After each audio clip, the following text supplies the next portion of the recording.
उच्च गति अभ्यास खंड 2 प्रतिलेखन संख्या 3940 गति 100 शब्द प्रति मिनट। Be ready 3 2 1 start. सज्जनों और देवियों, विगत 2 दशकों से मेरा संपर्क जहाँ तक कार्यालयीन कार्यभार का प्रश्न है, देश के विभिन्न भागों में कार्यरत स्वैच्छिक हिंदी संस्थाओं से रहा है। अतएव आज इस गौरवपूर्ण मंच से संस्थाओं और उसके इर्द गिर्द की बातों पर अपने विचार केंद्रित करूंगा। जहां हिंदी शिक्षण एवं परीक्षा संचालन हिंदी प्रचार प्रसार के सर्वाधिक रचनात्मक कार्यक्रम हैं, वहां हिंदीतर क्षेत्र में हिंदी के लिए अनुकूल वातावरण निर्माण भी एक महत्वपूर्ण पहलू है। आज इन कार्यक्रमों के संचालन सहज सुगम नहीं रह गए, बल्कि चुनौतीपूर्ण हो गए हैं।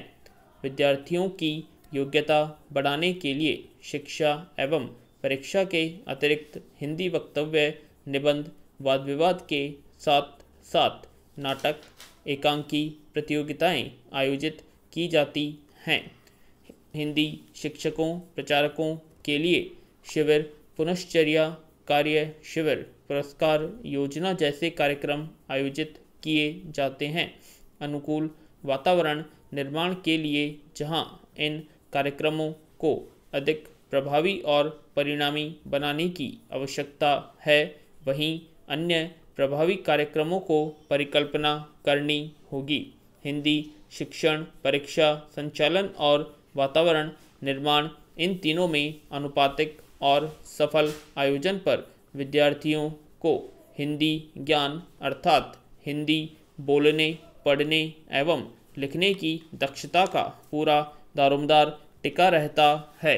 आज जबकि बहुतेरे विद्यार्थी शिक्षक बनने की राह में प्रशिक्षण प्राप्त कर रहे हैं, तो हिंदी शिक्षक की योग्यता एवं दक्षता ऐसे ध्यान देने का विषय है, जो राज्य के इतने सारे हिंदी सीखने वाले विद्यार्थियों के स्तर के लिए निर्णायक पहलू हैं।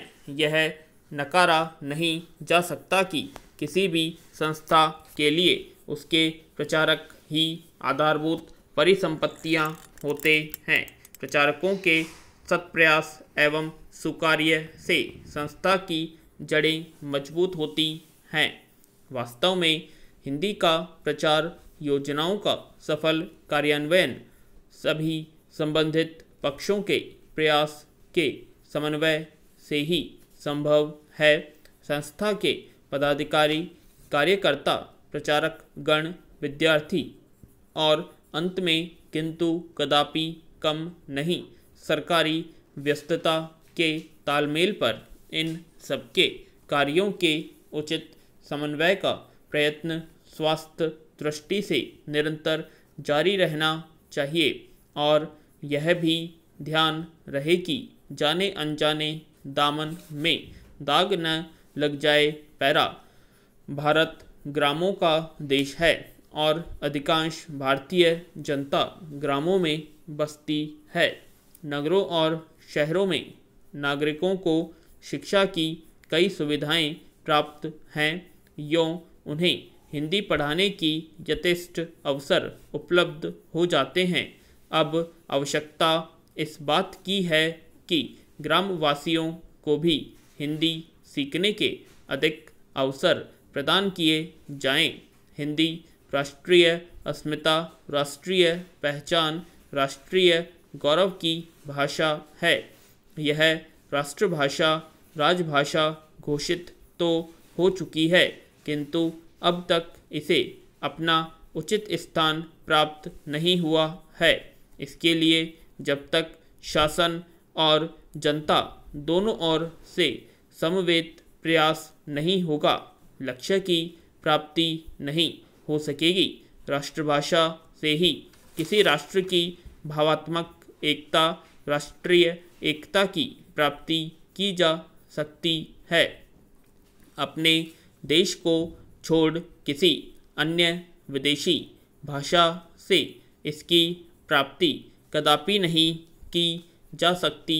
विराम पैरा। महोदय, कुछ लोग आज यह कहते देखे गए हैं कि राष्ट्रीय एकता अंग्रेजी के माध्यम से हो सकती है। कई लोगों की धारणा है कि अंग्रेजी निकाल दी जाए, राष्ट्र टुकड़े टुकड़े हो जाएगा, वैज्ञानिक प्रगति रुक जाएगी आदि। इससे बढ़कर भ्रामक विचार और कुछ भी नहीं हो सकता। मैं अंग्रेजी की उपादेयता को नकार नहीं रहा, किंतु हर जगह उसका वर्चस्व हो यह स्वीकार्य नहीं हो सकता। किसी देश की भाषा के साथ उस देश की संस्कृति, विचारधारा और मान्यताएं जुड़ी रहती हैं और उन्हें प्रकट करने के लिए उस देश की भाषा ही सर्वसक्षम होती है। स्वतंत्रता के पूर्व राष्ट्रीय गौरव आम जनता को दृष्टि में रखकर दिया जाता था। राष्ट्रीय एकता का अर्थ है करोड़ों भारतीयों की एकता को। यह एकता हिंदी से ही लाई जा सकती है, अंग्रेजी से नहीं। अंग्रेजी को बनाए रखने की नीति मानसिक दासता की द्योतक है। यदि हिंदी और भारतीय भाषाओं के विरुद्ध अंग्रेजी षड्यंत्र को विफल नहीं किया गया तो जनतंत्र एक मखौल बनकर रह जाएगा। हिंदी और भारतीय भाषाएं तो सहोदराएं हैं, उनमें आपसी कोई विरोध नहीं। उनका विरोध और संघर्ष तो अंग्रेजी के साथ है। जिस दिन क्षेत्रीय भाषाएं अपने क्षेत्र के प्रशासन, न्याय, शिक्षा आदि में स्थापित हो जाएंगी, उसी दिन राष्ट्रीय स्तर पर राष्ट्रभाषा, राजभाषा और संपर्क भाषा के रूप में हिंदी को स्थापित हो जाने का मार्ग प्रशस्त हो जाएगा।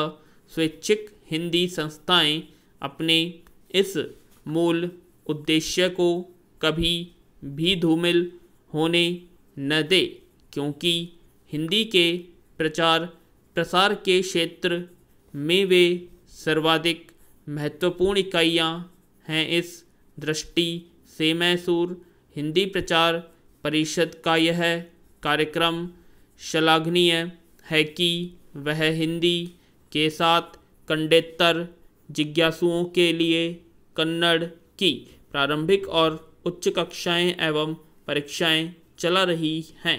अपनी दैनंदिनी में भी हिंदी के साथ कन्नड़ में दिन और तिथियां दी है। इस तरह के छोटे किंतु दिन दिन के व्यवहार में राष्ट्रभाषा और क्षेत्रीय भाषा साथ साथ गहल बहिया डालकर चलें। इससे बढ़कर सुखद स्थिति और क्या हो सकती है। पैरा और प्रिय स्नातकों, आज का दिन आपका है और कल का दिन भी आपका ही होगा।